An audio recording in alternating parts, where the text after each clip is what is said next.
քչերը գիտեն, որ երկրորդ համաշխարհային պատերազմը կամ ինչպես ավելի շատ ընդունված է ասել հայրենական մեծ պատերազմը արմատից անողոքաբար կտրեց այն դալար շիվը, որը պիտի լիներ ամենայն հայոց բանաստեղծի տողմի շարունակությունը։ Վիգեն Թումանյանը գրողի թոռն էր, Մուշեղի որդին, որի կյանքը ողբերգականորեն ընդհատվեց ընդամենը 21 տարեկան հասակում։ Նա պապի մեծագույն երջանկությունն էր և Թումանյան Գերդաստանի հույսը։ Վիգենի ջինջ ու լուսավոր կերպարը ընդմիշտ մնաց մոր Մարիա Սոկալսկայայի մեր Վիգենը վերնագրված օրագրի արդյունքներից թրջված էջերում և բազմաթիվ անգամներ ընթերցանությունից ու արտագրելուց մաշված ու դեղնած նամակների տողերում։ Մինչև վերջին շունչը Մարիան վերընթերցում և արտագրում է դրանք։ Իսկ հիմա այն մասին, ինչպես ծանոթացան Մարիան և Մուշեղը, մի փոքրիկ հատված Մարիայի ուշադրությունից։ Միջնակարգ կրթությունը ստացել եմ Վիլնյուս, ընդունվել Պետերբուրգի կանանց բարձրագույն դասընթացների էստուժերյան պատմաբանասիրական բաժին։ Թիֆլիսի հայրենակցական միության ուսանողական երեկոյին հանդիպեցի կովկասցիներին և ծանոթացա Մուշեղ Թումանյանի հետ։ Նա Պետերբուրգի համալսարանի ֆիզիկա-մաթեմատիկական ֆակուլտետի 3-րդ կուրսի ուսանող էր և տարված էր կենսաբանության քիմիայով։ Ես գրականություն էի սիրում, բայց հետաքրքրությամբ լսում էի կենսաբանության ոլորտի այն բոլոր հետաքրքիր նորությունների ու գիտերի մասին, որոնց ջատագովն էր Մուշեղը։ Մենք սկսեցինք հանդիպել ու սիրեցինք միմյանց։ 1916 թվականին համալսարանը ավարտելուն պես նրան պետք է զորակոչ չէին, բայց նա ընդունվեց Սակրավորների ուսումնարան, որն ավարտելուց հետո 1917 թվականին նշանակվեց Ալեքսանդրապոլում ծառայելու։ 1917 թվականի սեպտեմբերին նա եկավ Պետերբուրգին ետևից և մենք բերվեցինք Ալեքսանդրապոլ, որտեղ և պսակադրվեցինք Սուրբ Ամենափրկիչ եկեղեցու։ Իսկ հիմա դարձյալ ուշադրությունից մի փոքրիկ հատված, թե ինչպես առաջին անգամ Մարիան հանդիպեց Հովհաննես Թումանյանին։ 1918 թվականին հունվարյան մի օր ինչ-որ մեկը թակեց մեր Ալեպոլյան բնակարանի դուռը։ Ես բացեցի։ Առջևս կանգնած էր մի բարձրահասակ տարեց տղամարդ, ուշադիր և բարի աչքերի սիրալիր արտահայտությամբ, հմայիչ դիտը գեղեցիկ դեմքին։ Իմ սկեսրայրն էր, հայ ժողովրդական պոետ, որի մասին ինձ շատ էր պատմում որդին։ Մենք զրույցի բռնվեցինք, ես արդեն որոշ շատով հասկանում և փորձում էի խոսել հայերեն, և մեր միջև հաստատվեց այն փոխըմբռնումը, որը շրջանցելով ազգության և լեզվի տարբերությունը ստեղծում է խորին հետաքրքրություն և հարգանք։ 1920 թվականին ծնվեց Վիգենը։ Երբ երեխան 2 տարեկան էր, հաճախ էր ֆիլմում պապիկին։ Նա շագանակագույն զվարթ աչուկներով համարձակ երեխա էր, հաճախ էր զննում սեղանի շուրջը նստածներին։ Ընտանեկան հոգսերով գլխովին տարված տատիկը չէր կարողանում մշտապես ուշադրություն հատկացնել փոքրիկին, բայց դրա պակասը լրացնում էին մորաքույրները,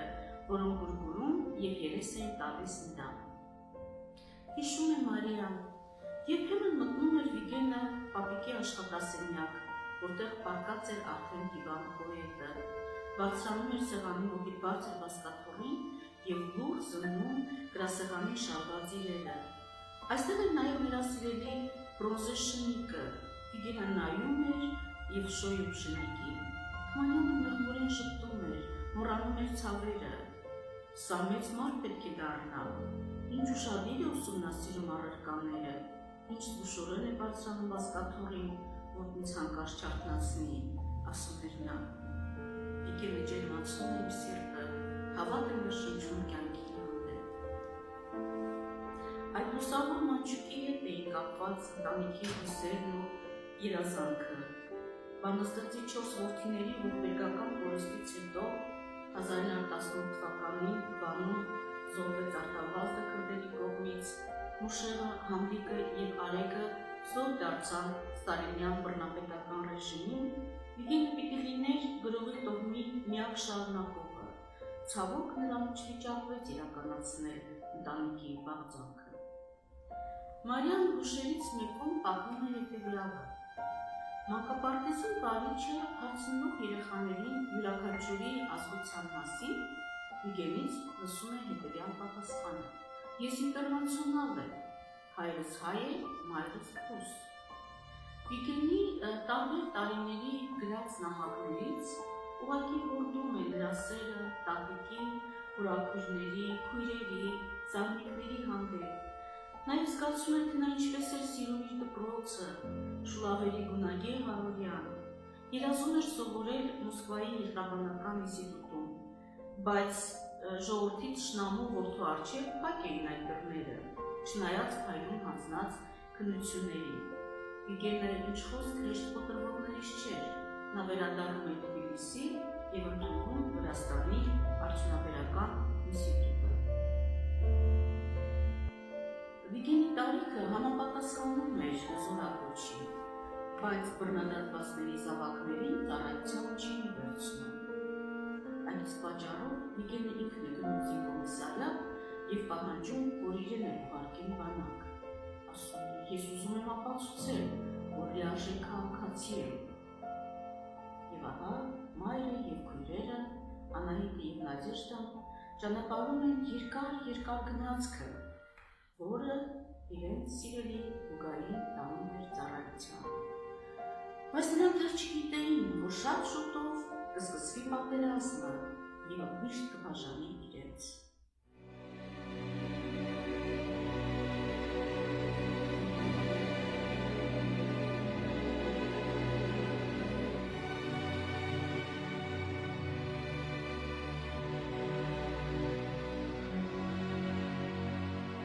Ես հանգիստ եմ, ես նույնպես առույգ եմ, ինչպես Թբիլիսիից մեկնելիս։ Դու մայրիկ մի տխրիր, այսօր ստացանք նոր զենք, համազգեստ, վայ թշնամուն։ Այս օրերի ընթացքում ձեզ երրորդ նամակն եմ գրում։ Նախանցյալ օրը ձեզ եմ ուղարկել ապարատը և հայրիկի ածելին։ Ալբոմում իմ և ձեր լուսանկարներն են։ Ցտեսություն, թանկագին մրոթիկներ։ Բարև իմ սիրելի մայրիկ, բարև սիրելի քույրիկներ, տատիկ և հորաքույրներ։ Հիմա ինչ կարգավիճակով եմ մեկնելու ռազմաճակատ։ Ես ականանետային ջոկի հրամանատար եմ։ Դա շատ լավ զենք է։ Ականաձիգները հարձակմանը չեն գնում, չեն մասնակցում սվինամարտերին, այլ իրենց դիրքերից ոչնչացնում են մեր հարձակմանը խանգարող հակառակորդի կրակակետերը։ Դե հաջողություն սիրելիներս, սիրելի իմ մրոթիկի հենց շուրթերն ու կճատ քթիկն եմ համբուրում, մինչ հանդիպում, ձեր որդի եղբայր և թոռ Գուգա։ Բարև թանկագին մայրիկս, բարև սիրելի Իդա, Նադյա, տատիկ, Սուրմա։ Դեռ վաղուց պատրաստվում էի նամակ ուղարկել, բայց ձեզնից նամակներ էի սպասում։ Եվ հիմա ստիպված ինքս եմ գրում։ Նենք թշնամին խախտել է մեր սրբազան սահմանները։ Հայրենիքին վտանգ է սպառնում։ Մեր պարտքն է կատարել ժողովրդի, ձեր, քո կողմից մեր առջև դրված խնդիրը։ Ես ինչպես միշտ առույգ եմ, անհանգստանալու կարիք չկա։ Հայտնի չէ, թե երբ են մեզ ռազմաճակատ ուղարկելու։ Սիրելի մայրիկ, ուղարկում եմ իմ ապարատով արված լուսանկարները։ Տեսեք, թե ինչ զվարձին որ են այում ձեզ վրա և քմծիծաղ տալիս բեղերի տակից, որոնք սակայն դեռ գոյություն չունեն։ Ես ունեմ ձեր լուսանկարներով ալբոմ։ Ես հանել եմ ձեր մրոթիկներով նկարները և գրպանս դրել։ Միշտ պիտի հետս լինեն։ Ձեր ժպիտները կոգևորեն ինձ։ Վերցրել եմ նաև պապիկի լուսանկարը։ Մեծ ծերուն ու շատ հասարակ մի նկար։ Առողջ եղեք և զվարթ աշխատեք։ Սիրեք և հարգեք միմյանց և ձեր աշխատանքը։ Համերաշխ ապրեք։ Հիշեք հինավուրց հեքիաթը։ Ավելի ոստերը առանձին հեշտ է կոտրել։ Միասին դժվար։ Այդպես էլ դուք։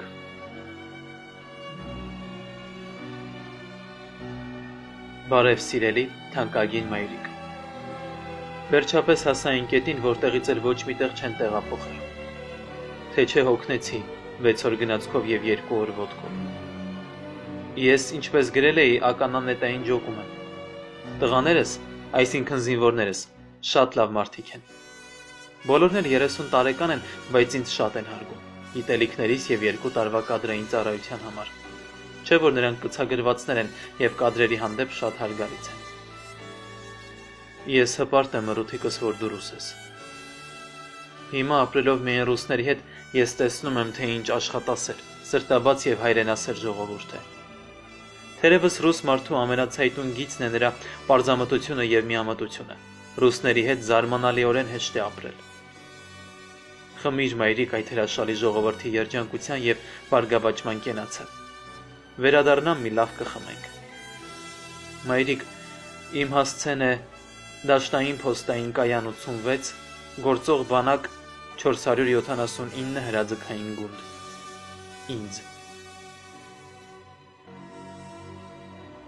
Բարի օր սիրելի Թիֆլիս։ Բարև սիրելի մայրիկ, Նադիա, Իդա եւ տատիկ։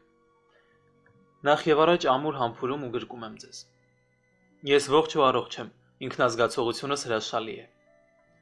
Ստացաք արդյոք լուսանկարներս։ Որտեղ է հիմա Նադյան, կրկին ջոկատավար է։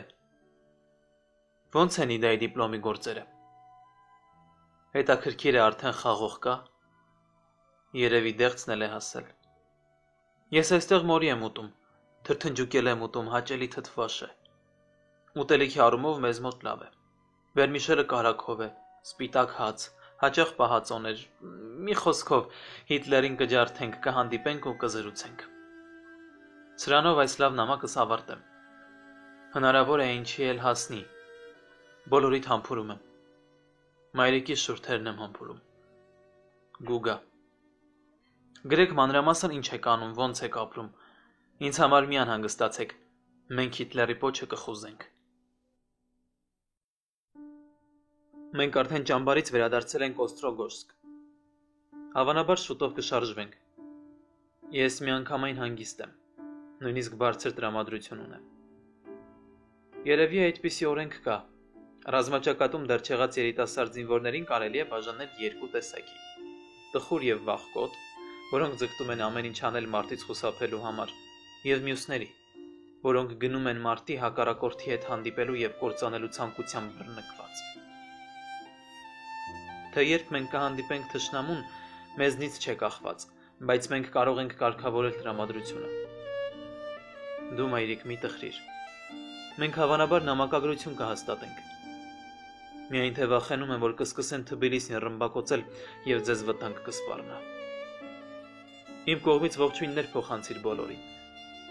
Այսօր ստացել ենք նոր զենք եւ համազգեստ, թշնամու վայը կտանք։ Ցանկանում եմ ձեզ առույգ եւ հանգիստ աշխատանք։ Ցտեսություն։ Գուգա։ Արդեն 3 օր է գտնվում եմ Մոսկվայից 60 կիլոմետր հեռավորության վրա։ Հիմա մեզ մոտ լեյտենանտ են բերել, ես նրա օգնականն եմ։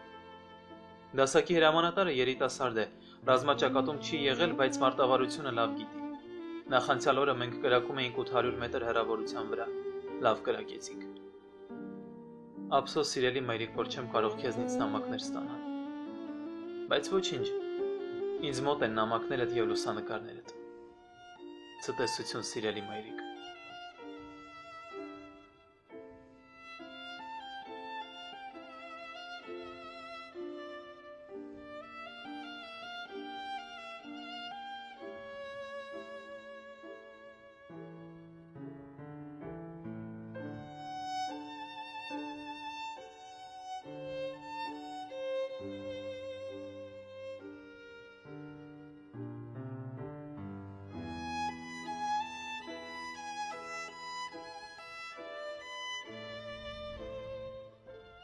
Վիգեն Թումանյանը, Թումանյանի թոռը, դարձավ հայ ժողովրդի այն մասնիկը, որը իր կյանքը զոհաբերեց ֆաշիզմի դեմ մղված պայքարում։ 1942 թվականի նախօրեին հարազատները ծանոթագիր ստացան առ այն, որ Վիգեն Թումանյանը անհետ կորել է գերմանաֆաշիստական զավթիչների դեմ մղող մարտերում Մոսկվայի մատուցներում։ Մնացին միայն նրա մասին պատմող հուշերը և զինվորական եռանկյունները։ Մարիան գրում է դստերը Անահիտին։ Մեր Վիգենը իպիչկային մի կյանքի մասին, որին վիճակված չէր ծաղկել։ Ուղարկում եմ քեզ սիրելի իպիչկա, Վիգենի քրոջը, որին այդքան սիրում էր նրա նամակներից քաղված հատվածների կրկնօրինակները։ Տարիներն անցնում են, հին նամակները քայքայվում են և միայն Վիգենի մոր և քույրերի ամփոփողվիշն է ապրում նրանցում։ Երբ վերադարձում են նրա նամակները, աչքերիս առաջ է գալիս նրա մանկական մաքուր հոգին, որը երկուսերով